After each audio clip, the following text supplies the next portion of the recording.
नोरमा group, जो सोचता है वो करता है। आपके अपने सपनों का आशियाना। पिछले 48 घंटे से एक खबर जो बिहार को काफ़ी परेशान भी किए हुए है और सरकार पर सवाल खड़े किए जा रहे हैं। खबर है एक इनकाउंटर से जुड़ा हुआ जो कि शाहपुर में, भोजपुर के शाहपुर में भरत तिवारी नाम के एक युवा की इनकाउंटर में मौत हो गई। इस पूरे मामले को लेकर के कई तस्वीरें वायरल हो रही हैं और इसके साथ साथ कई तरह की चीज़ें सामने आ रही हैं। कहा तो ये जा रहा है कि वो मानसिक विक्षिप्त लड़का था जिसको पुलिस ने सरेंडर करने के बाद मार लिया, और जो चीज़ें सामने नज़र आ रही हैं उसमें साफ साफ नज़र आ रहा है कि कहीं ना कहीं उसने हथियार लहराया ज़रूर है, लेकिन कई सवाल इसके साथ साथ खड़े होते हैं। मुख्यमंत्री नीतीश कुमार जिस तरह से इन सभी चीज़ों को देखते थे, वैसे ही सम्राट चौधरी भी एक तरफ से न किसी को फंसाने न किसी को बचाने वाले स्ट्रेटजी पर काम कर रहे हैं, और इसके साथ साथ उन्होंने प्रशासन को ये छूट दे रखी है कि कोई भी कानून का उल्लंघन न करे। लेकिन इन सब बातों के साथ साथ जो वर्तमान घटना है, उस घटना को लेकर के स्थानीय लोगों में काफ़ी रोष भी है, और अब जो वर्तमान स्थिति बनी है उसमें सवाल तो कई खड़े होते हैं। इन सवालों का जवाब हम आपसे बात करेंगे उस पर, लेकिन उससे पहले हम आपको बता दें कि सरकार से भी हमारे कई सवाल हैं, और ये सवाल जैसे ही हम पूछेंगे उसके ठीक पहले मुख्यमंत्री सम्राट चौधरी ने एक बड़ा फैसला लिया है, उस फैसले की भी हम चर्चा करेंगे। सबसे पहली बात जो सामने नज़र आती है वो ये कि क्या भरत तिवारी, जिसने कट्टा लहराया ज़रूर, उसने आपराधिक घटना ज़रूर की, लेकिन क्या उसको सरेंडर करने के बाद गोली मारना चाहिए था? कई तरह की भ्रांतियां पैदा करने की कोशिश की जा रही है, जबकि पोस्टमार्टम रिपोर्ट में अब ये साफ हो गया है कि पुलिस ने गोली चलाई है, और हथियार जब वो फेंक देता है, पुलिस उठाती है, उसके बाद उसे गोली मार देती है। तो क्या ये होना चाहिए था? दूसरी तरफ क्या बिहार पुलिस सक्षम नहीं थी कि उसे सरेंडर करा लिया जाए? आप देखते हैं कि एक व्यक्ति के पास, अगर किसी के पास कट्टा हो, बंदूक हो, तो पुलिस तुरंत उसके यहाँ आर्म्स एक्ट लगा करके उसको गिरफ्तार करती है और उसे जेल भेजती है, न कि उसका इनकाउंटर कर देती है। एक दिन पहले की जो घटना है वो भी काफ़ी संदिग्ध नज़र आती है। पुलिस का जो रवैया है, जो बयान है, वो भी काफ़ी संदिग्ध है। कहा यह जा रहा है और तस्वीरों में जो साफ साफ नज़र आ रहा है कि एक दिन पहले पुलिस भरत तिवारी के घर पर जाती है और उसके हाथ में कट्टा देखते हुए भी न तो उसे गिरफ्तार करती है, उससे समझौता करने की कोशिश करती है। क्या इस तरह की बात होनी चाहिए थी? क्या पुलिस को पंचायती करना चाहिए था? और हथियार जब उसके हाथ में देख लिया तो क्या पुलिस के पास ये ताकत नहीं थी, सक्षम नहीं थी कि उसे उसी समय गिरफ्तार कर लिया जाए? जब उसके घर के लोग इस बात को कह रहे हैं, एक और बात जो है काफ़ी उलझा करके रखती है कि जब उसके पिता जाते हैं थाने में ये बात कहने कि उनका बेटा जो है वो कहीं ना कहीं अब मानसिक रूप से विक्षिप्त है, मानसिक रूप से वो ठीक नहीं है, जो बातें पुलिस कह रही है हम उसकी बात कर रहे हैं। तो ऐसी स्थिति में क्या पुलिस को ये संज्ञान नहीं लेना चाहिए था? उसके पिता को भी गिरफ्तार करने की बात सामने आ रही है। कई ऐसी भ्रांतियां हैं जो इस पूरे मामले को उलझा करके रखती हैं, और वहीं सरकार के इकबाल और सरकार पर भी सवाल खड़े करते हैं। आपको बता दें कि इस इनकाउंटर के बाद से पुलिस पर तो सवाल उठ ही रहे हैं, उसके साथ साथ वर्तमान जो युवा पीढ़ी है उस पर भी सवाल उठ रहे हैं। हालांकि इस मामले को लेकर के जिस तरह का उबाल पूरे भोजपुर और ख़ास करके समाज के भीतर है, उसको लेकर के अब लोग कई तरह की बातें करते हैं। जवैनिया गांव के कटान के बाद पिछले साल जो कुछ भी हुआ, जिस तरह से गांव के गांव गंगा की गोद में चले गए, जिस तरह का विकराल रूप गंगा ने दिखाया और कई गांव ध्वस्त हो गए, उसके बाद से ये मामला सामने आया, और इसमें इसके पीछे भी कई मामले और नज़र आ रहे हैं। बालू की अवैध वहाँ से कटाई की बात की जा रही है, अवैध बालू खनन की बात की जा रही है। तो वहीं आपको बता दें कि मिट्टी और बालू के खनन के साथ साथ इसमें कई लोगों के संलिप्त होने की भी बात की जा रही है, और इस तथ्यों को छुपाने की भी बात कही जा रही है।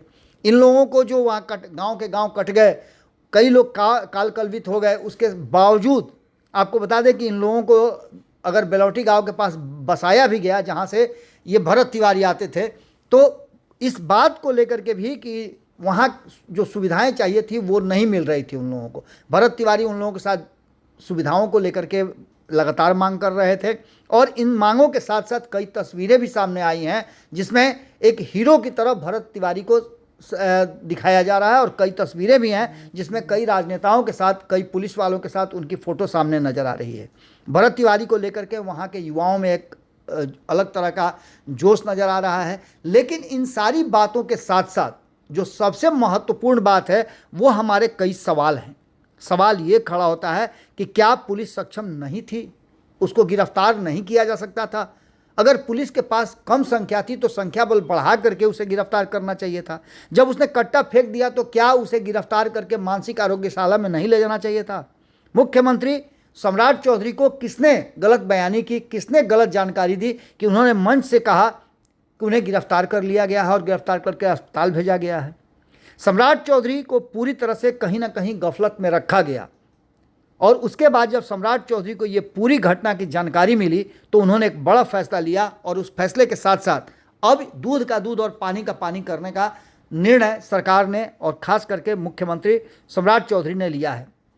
भरत तिवारी के घर पर एक दिन पहले पुलिस गई थी, उन्हें गिरफ्तार न करके वहाँ जा कर के पंचायती करके और वहाँ से वापस आ गई। इन सभी बातों में कहीं ना कहीं पुलिस की संदिग्ध स्थिति सामने नज़र आती है और ख़ास करके वहाँ के जो थाना इंचार्ज हैं वो कहीं ना कहीं आरोपों के घेरे में नज़र आते हैं।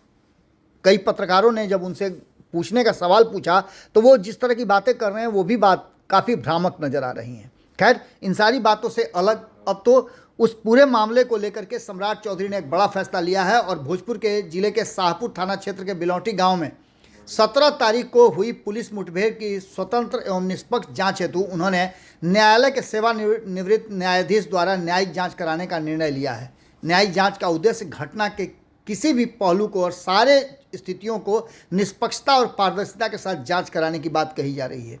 खास करके जो लोगों में आक्रोश है और जिस तरह से फैसला लिया है सम्राट चौधरी ने, ये काफ़ी सराहनीय है। हालांकि कई लोग कई तरह की बातें कर रहे हैं। कहा तो ये भी जा रहा है कि पुलिस को भले ही फ्री हैंड सम्राट चौधरी ने कर दिया है लेकिन अभी हमारी पुलिस जो है वो तैयार नहीं है। मेरी बात बहुत पहले पूर्व डीजीपी अभय आनंद से हुई थी, जिन्होंने कहा था कि don't shoot with gun, shoot with camera. उन्होंने साफ तरीके से कहा था और ये कैमरे का शूट ही था जिसने ये पूरे मामले को कहीं ना कहीं इस बात की तरफ इशारा किया है कि ये पूरा जो ड्रामा चला और ड्रामे के बाद जिस तरह से इनकाउंटर हुआ वो संदेह के घेरे में ज़रूर है। अब देखना होगा कि जांच से क्या निकल करके सामने आता है। हम इंतज़ार कर रहे हैं, जांच रिपोर्ट जैसे ही आएगी हम आपसे फिर जुड़ेंगे। जुड़े रहिएगा भारत लाइव के साथ, खबरों का सिलसिला लगातार जारी है। बहुत बहुत धन्यवाद, नमस्कार। आपके सपनों को हमने सजाया है, ई होम्स पैनोरामा को हमने बनाया है। ई होम्स मेरा एक सपना था जिस पे मैं पिछले 4 साल से काम कर रहा था। हमने जो बनाया है वो सबने है माना। ई होम्स पैनोरामा में हो आपका भी आशियाना।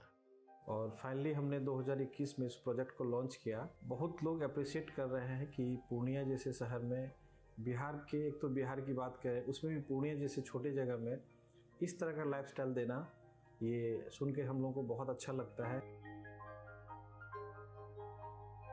ई होम्स में हमने कुछ और भी किया है, जैसे हम जिस जगह में रह रहे हैं हमारे फैमिली सिक्योर हो, उनको सिक्योरिटी का ध्यान में रखा है। आपकी सुविधा और सुरक्षा आपके लिए खास है, ये आपका विश्वास है। इसमें आर्टिफिशियल इंटेलिजेंस का 7 लेयर सिक्योरिटी का हमने इस्तेमाल किया है। लस ग्रीन कैंपस को बनाया है। यदि हमारा बाउंड्री वाल है तो वो वर्टिकल गार्डन है।